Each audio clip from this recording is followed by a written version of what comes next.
All right, guys, welcome back. So let me ask you something. How did that sound coming from the top of the league? Because for the first time, the WNBA commissioner, Cathy Engelbert, finally said out loud what fans have been saying for months. Caitlin Clark deserves the credit.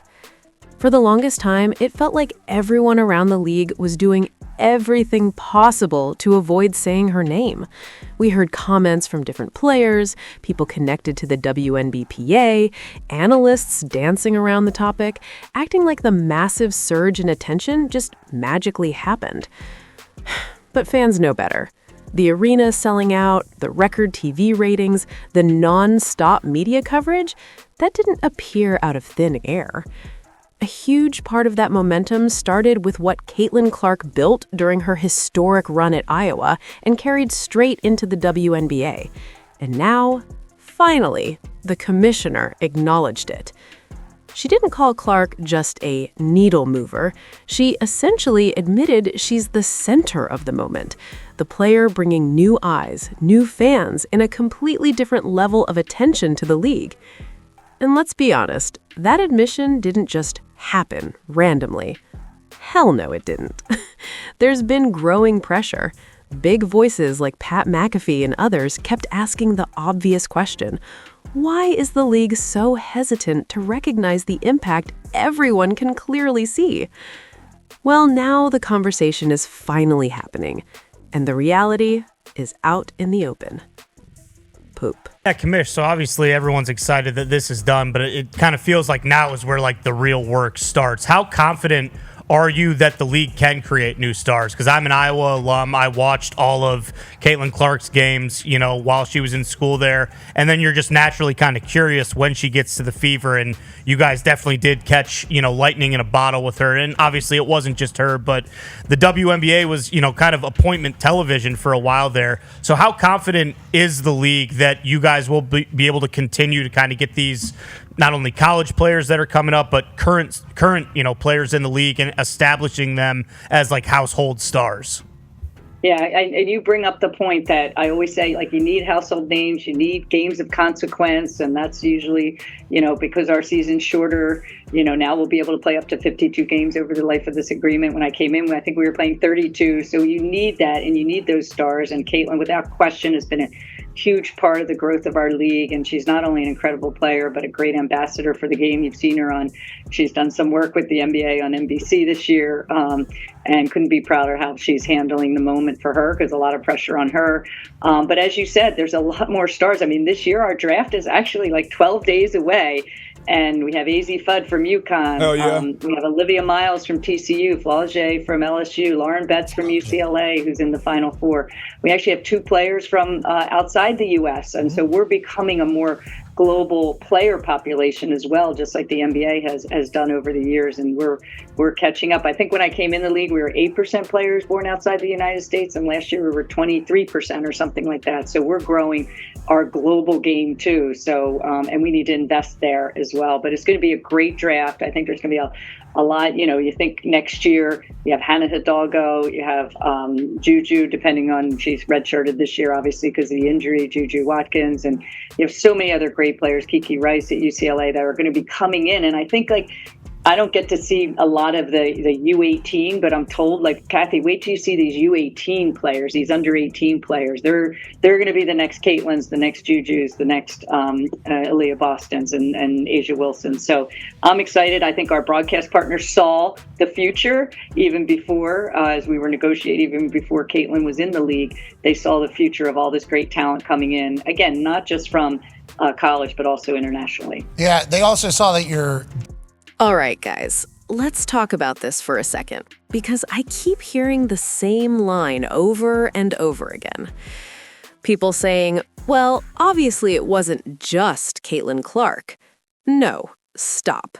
Let's be honest for once. It was Caitlin Clark. You don't have to dance around it anymore. You don't have to soften it to make people feel comfortable. What we've seen over the last year is very clear. The attention, the ratings, the sold-out arenas, the non-stop conversation around the league. A massive part of that explosion traces back to one player, Caitlin Clark. And look, that doesn't mean there aren't other talented players in the league. There absolutely are. Players like Aja Wilson can hoop. Kelsey Plum can hoop.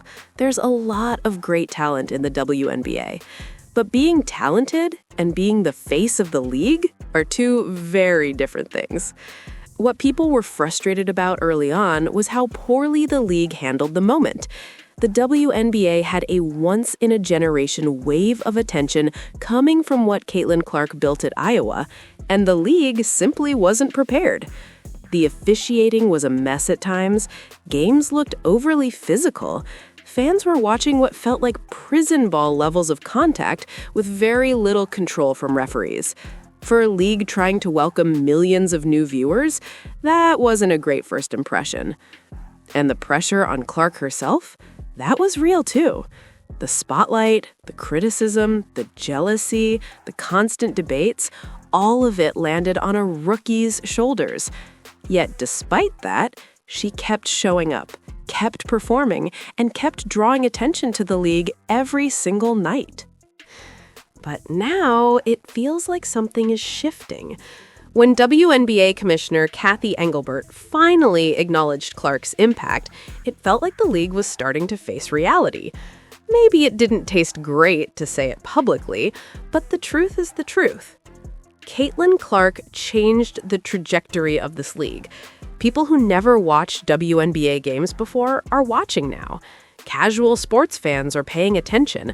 Media outlets that barely mention the league are covering it regularly. That's not an accident. And what makes this moment even bigger is what's coming next. The next wave of young talent is on the way, and it's electric. Players like Juju Watkins, Hannah Hidalgo, Olivia Miles, and others are bringing an exciting brand of basketball that fans love. Fast pace, fearless shooting, highlight plays, the style of game that younger fans gravitate toward. And a lot of these young players grew up watching Caitlin Clark. They want to play with that same energy, that same confidence, that same style that pushes the tempo and makes the game exciting. So this isn't just about one player dominating headlines. It's about a shift in the entire sport.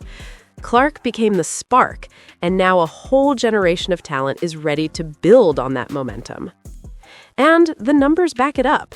When Clark plays, ratings spike, arenas fill up, teams move games to larger venues just to accommodate the demand. And when she's not on the floor, you can literally see the difference in viewership and attendance.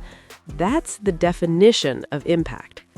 So yes, the WNBA has great players across the league. Nobody is denying that. But right now, when it comes to attention, growth, and the future direction of the sport, one name sits right at the center of it all: Caitlin Clark. All right, now I want to hear from you guys. Do you think the league is finally recognizing her impact the way it should? Or do you think it took way too long for that conversation to happen? Drop your thoughts in the comments, and if you enjoyed the breakdown, make sure you like, subscribe, and share the channel.